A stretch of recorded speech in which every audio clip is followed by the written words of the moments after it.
What's up, nerds? Proverbs 27. All right. Don't brag about tomorrow, since you don't know what the day will bring. Let someone else praise you, not your own mouth. A stranger, not your own lips. A stone is heavy and sand is weighty, but the resentment caused by a fool is even heavier. Anger is cruel, and wrath is like a flood, but jealousy is even more dangerous. An open rebuke is better than hidden love. Wounds from a sincere friend are better than many kisses from an enemy. A person who is full refuses honey, but even bitter food tastes sweet to the hungry. A person who strays from home is like a bird that strays from its nest. The heartfelt counsel of a friend is as sweet as perfume and incense. Never abandon a friend, either yours or your father's. When disaster strikes, you won't have to ask your brother for assistance. It's better to go to a neighbor than to a brother who lives far away. Be wise, my child, and make my heart glad, then I will be able to answer my critics. A prudent person foresees danger and takes precautions. A simpleton goes blindly on and suffers the consequences. Get security from someone who guarantees a stranger's debt. Get a deposit if he does it for foreigners. A loud and cheerful greeting early in the morning will be taken as a curse. A quarrelsome wife is as annoying as constant dripping on a rainy day. Stopping her complaints is like trying to stop the wind or trying to hold something with greased hands. As iron sharpens iron, so a friend sharpens a friend. As workers who tend a fig tree are allowed to eat the fruit, so workers who protect their employer's interests will be rewarded. As a face is reflected in water, so the heart reflects the real person. Just as death and destruction are never satisfied, so human desire is never satisfied. Fire tests the purity of silver and gold, but a person is tested by being praised. You cannot separate fools from their foolishness, even though you grind them like grain with mortar and pestle. Know the state of your flocks, and put your heart into caring for your herds. For riches won't last forever, and the crown might not be passed to the next generation. After the hay is harvested, a new crop appears, and the mountain grasses are gathered in. Your sheep will provide wool for clothing, and your goats will provide the price for a field. And you'll have enough goat's milk for yourself, your family, and your servant girls. Don't brag about tomorrow, since you don't know what the day will bring, right? We've read time and time again that the Lord, you can do what you want, but Lord's ultimately His will is going to be what happens, right? Don't brag about the things that you're going to do. If anything, maybe you can brag a little bit about what God has done for you so far, right? And this doesn't mean you don't plan for the future and talk to folks about it. You absolutely can, because that generates accountability to hold you accountable for doing what you say you were going to do, right? But don't brag about all the big life-changing things that ain't happened yet, right? Or the things you're going to do for the kingdom of God if you ain't done them. Because nothing's guaranteed, right?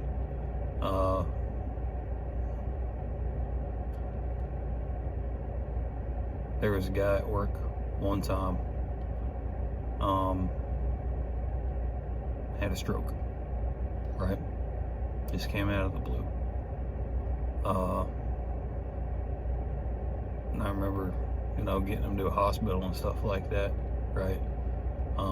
Because about the only thing he could do for that is speed, right? That's your only intervention, is lights, sirens, and diesel. Really ain't much you can do for a hemorrhagic stroke. And whenever I finally got my way back to work, right, they still had his lunchbox, and that sat in my office for a while, right, until I was basically able to give it to his widow. Nobody is promised tomorrow, right? There's even a plant a couple counties over where a guy did something that he had done hundreds if not thousands of times, messed up once and got killed by a piece of machinery, right? Somebody had to give his family his lunchbox. There's plenty of folks that die whenever they don't plan to.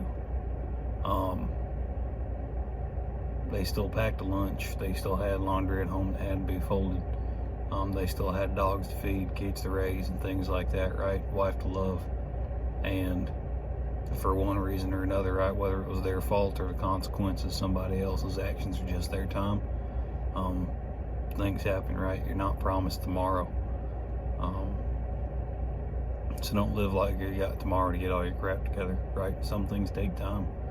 Some things require planning, right? But, don't be bragging about being a doctor if you ain't even made it through all your prereqs yet, right?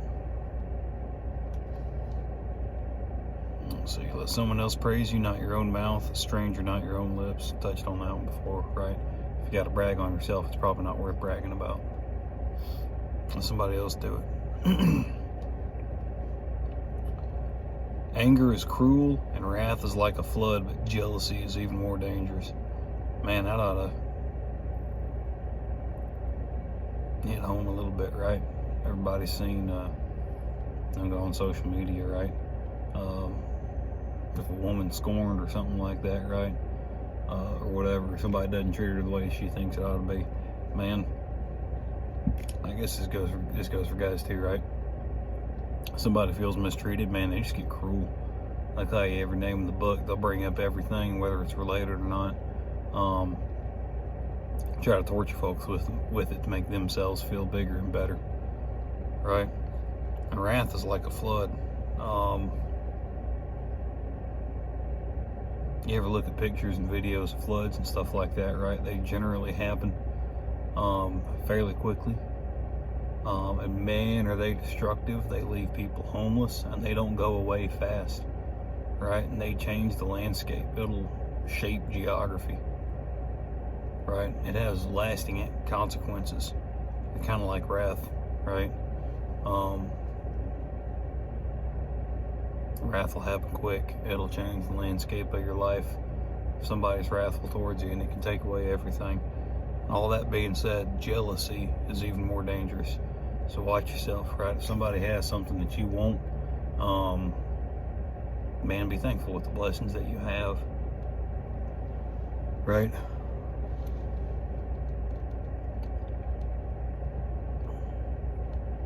Jealousy is a hard thing to fight too.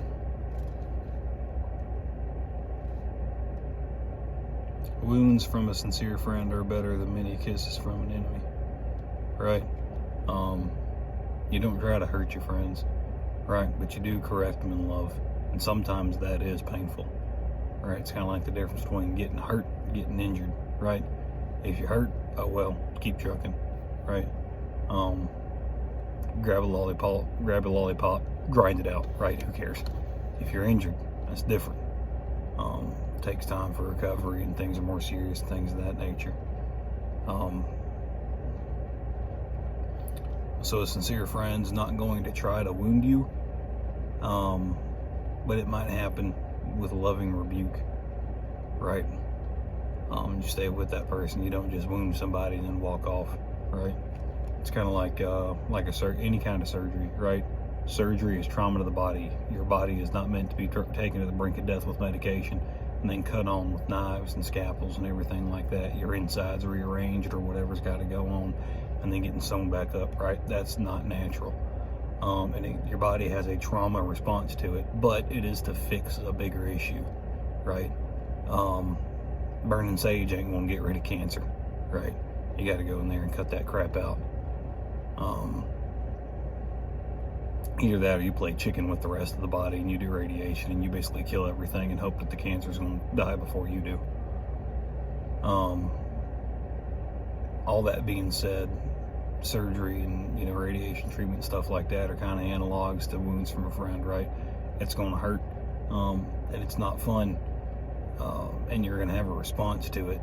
That's, hey, this is painful and I don't like this, but it's for the betterment, right? It's to get you better in the long run.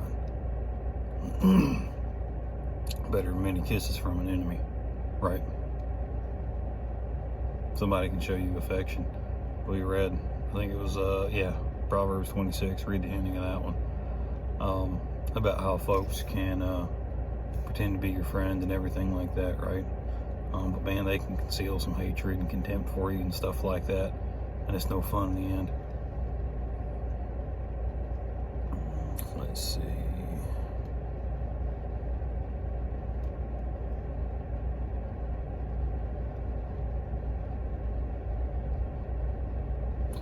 Never abandon a friend, either you or your fathers. When disaster strikes, you won't have to ask your brother for assistance. It's better to go to a neighbor than a brother who lives far away. Have folks close to you that you can rely on, right? You know, it doesn't matter if you've got, I guess it's kind of like having a med kit a little bit in the middle of a car crash, right? You can have the best med kit in the world, but if it's at your home and you're in a car crash right now, it ain't gonna do you any good, right? You can have the best friends in the world, but you gotta have people around you right now that you can reach out to pretty quick to at least help you out, or at least buy time until your brothers get there, right? I think when it says never abandon a friend, either you or your fathers, it's kind of talking about generational blessings, I think, of being a blessing to others. Let them be a blessing to you. Now, this does not mean that you let people walk over you. It does not mean that whenever somebody asks for something, you just give it to them blindly, right? Jesus doesn't call you to be a doormat, right? Let people walk over you and stuff like that. That being said, you can not abandon somebody, but still keep them at a distance for their sake as well as yours. There's somebody I considered a brother at one point, and I still pray for him, to be honest with you. That being said, I never plan on ever actually laying eyes on him again, right? Because honestly, if I do, I don't know how that's gonna go. With that being said, I'm not responsible for his salvation. I'm not even responsible for mine, otherwise I wouldn't need a Messiah, right? But I can at least drop his name off at Jesus' feet.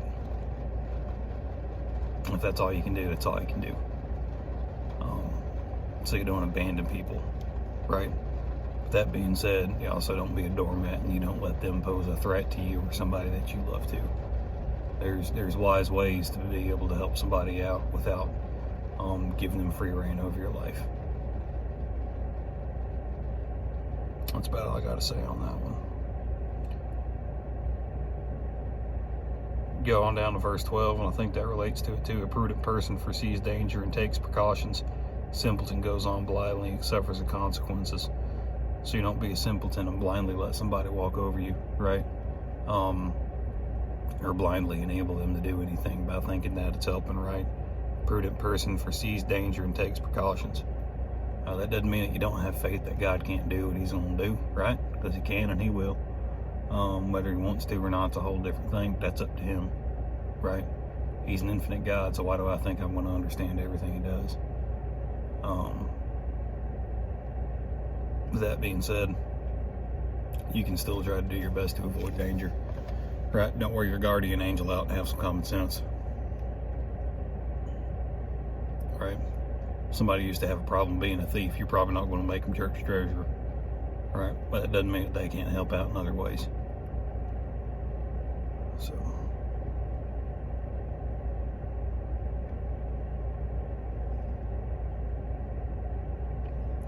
you get security from someone who guarantees a stranger's debt, get a deposit if he does it for foreigners, right?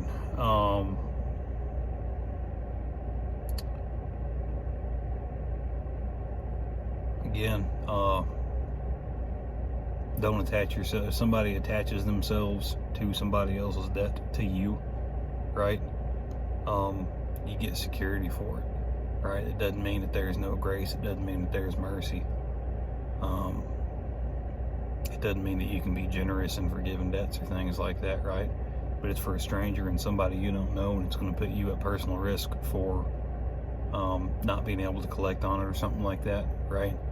And somebody saying, hey, I'll vouch for this guy, let them vouch for that guy, right? And if it turns out to be a hard lesson for them, maybe that's a lesson that they need to know.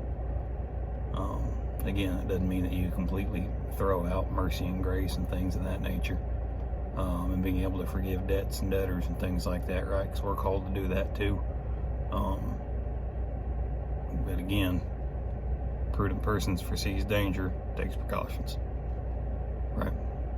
It's hard to help others if you're drowning yourself. Let's see. As iron sharpens iron, so a friend sharpens a friend, right? Folks that can sharpen you, and folks you can sharpen too.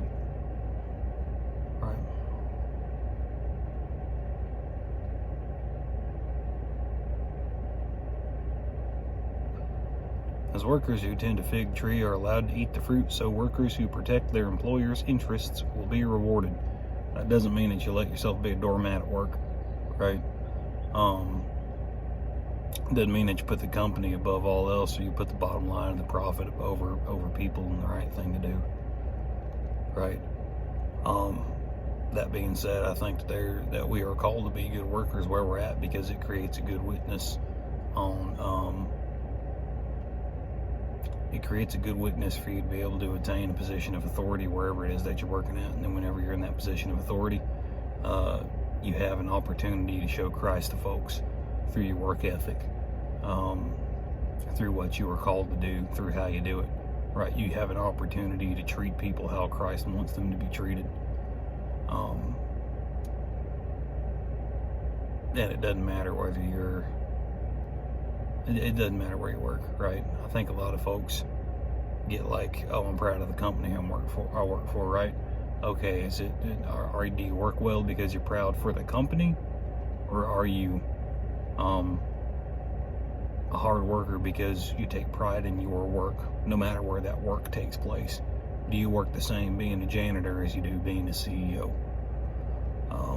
And it should be that you take pride in your work because it is your work, not where you work, because that's what God told you to do, right? Be a hard worker. Don't be lazy. We've read plenty of times already about what a lazy person's like and what the results are, right? Be intentional in what you cultivate in your life. Just as death and destruction are never satisfied, so human desire is never satisfied. It's unnatural being satisfied with the things that you have to an extent, because it's natural to want more, right? But thankfully we serve a God that is supernatural, right? He's outside the realms of things that are natural because he made it. So he's not bound by those rules because he made the rules, right? And so if you're doing stuff that defies conventional wisdom to an extent, let's see, what's a good way of wording this? If it's defying conventional wisdom, but it's following biblical wisdom, do it, right? And it's going to make some folks raise eyebrows, but who cares, right? You're called to be weird, so go ahead and embrace it. The sooner you embrace that, the easier things get. Fire tests the purity of silver and gold, but a person is tested by being praised, right?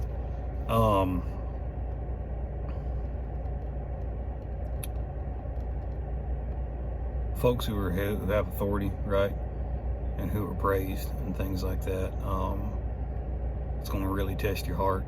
Okay, is it you that did the action that is worth the praise that you are receiving, or is it something that God did that you were just allowed to be a part of? Was it a team effort that you just got the credit for? Are you going to become arrogant, or choose to stay ignorant of some facts, or choose to keep other people ignorant of some facts that you look better, right? Praise is a test of integrity, I think. So, something to keep in mind. You cannot separate fools from their foolishness, even though you grind them like grain with mortar and pestle. No matter how hard you try, you ain't going to make anybody less foolish. Thankfully, Holy Spirit can, right? But again, they have to have an intentional decision day in, day out. Seek knowledge, acquire it, stay humble, things of that nature, right? But you can't force somebody to be wise. It's just not how it goes, right? Same way that you can't really force somebody to be a soldier. And I've seen that firsthand, where there's folks who thought they wanted to be soldiers, and in basic training they ended up flunking out, no matter how much the drill sergeant got in their face, or how much was told to them and encouraged in the barracks when drill sergeants weren't looking, right? You just couldn't get them to shape up. They were ate up no matter what they did, because they wanted to be ate up. Just all it came down to it. So unless somebody puts in the effort, right, you can give them the perfect environment to transform. And if they don't want to, they won't. Right? Just don't waste your time on fools trying to ground the foolishness out of them, right? Find somebody else who's willing to do, put in the work and do the right thing. Spend time with them instead. And if that fool wants to stay foolish, let them, right? Be acquaintances with them. You can love them from a distance. Not going to pour any more time and effort into them. When it comes to certain things, right? Know the state of your flocks and put your heart into caring for your herds, for riches don't last forever, and the crown might not be passed to the next generation. Never assume that the good things that you're doing are going to get inherited by your kids, or the next generation, or your apprentices or your students or anything like that, right? Know the state of your flocks. It's always impressed me, like whenever sheep herders and stuff like that, right? Like actual shepherds, they can look out of a field of 100 sheep or something like that, right? And they can be like, oh yeah, that's Lolly over there, and this one's Betty, and stuff like that. And in that glance, they can tell you what sheep is what sheep, who the ewes were, who their offspring was, right? Which rams are in charge, which ones aren't, names, how old they are, everything like that at a glance, right? Like they know their herds. And being a shepherd of some capacity, know your flock too, right? Know who in your life struggles with something, so you know not to put them in a compromising position, right?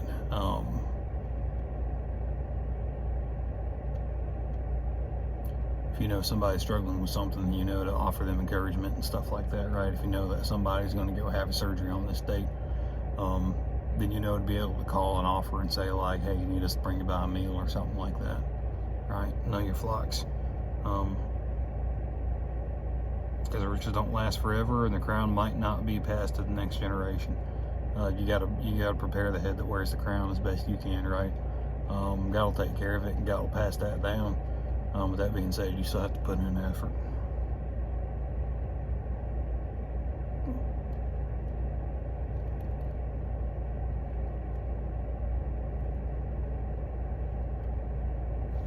After hay is harvested and the new crop appears and the mountain grasses are gathered in, your sheep will provide wool for clothing, and your goats will provide a price for the field, and you will have enough goat's milk for yourself, your family, and your servant girls. That's after the hay is harvested and the new crop appears, right? So you have to put in effort. That takes time, consistent effort. Hay doesn't grow overnight, right? You've got to let it grow for a while, and then you got to cut it, then you got to bale it, and you got to store it. And if you do that wrong, there's instances where wet grass catches fire, burns the whole barn down, right? So you have to be intentional, and it takes patience. And once you do all that, then your sheep will provide wool for your clothing, but you still have to shear them. You still have to spin the wool. You still have to make the clothes, right? Your goats will provide a price for a field. You still have to take it to market and auction them off, right? You still have to do what you have to be able to get those goats ready to sell and be able to rake in the money, and then you have to go spend the money and do the right thing. Know which field to buy. Have you already done your homework on it, right? And you'll have enough goat's milk for yourself, your family, and your servant girls, right? So a persistent effort is what is required, I think, for you to be able to reap the rewards of doing the right thing. And even then, those earthly rewards will eventually run out. But the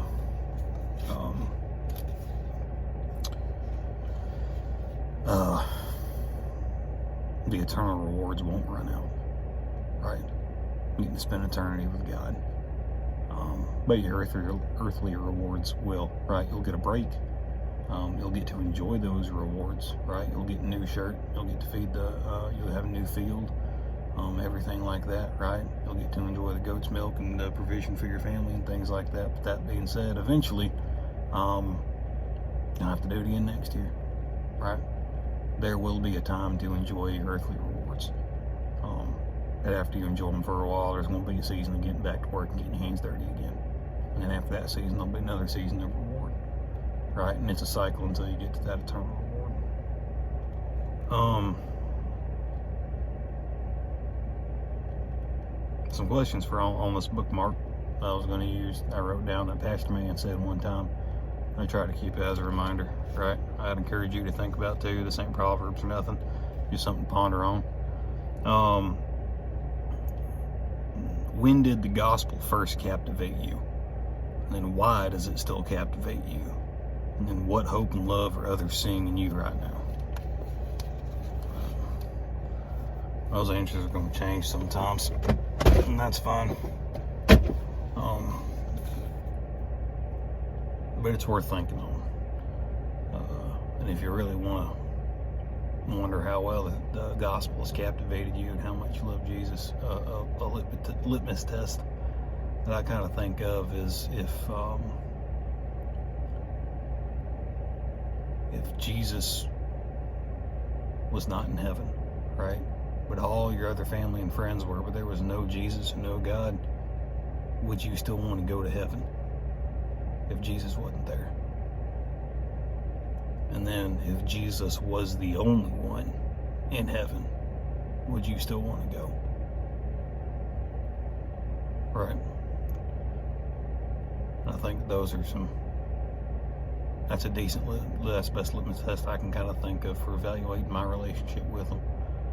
Sometimes it's a struggle answering them questions honest. I'm just being honest with you. Right. But good thing we ain't called to do anything easy.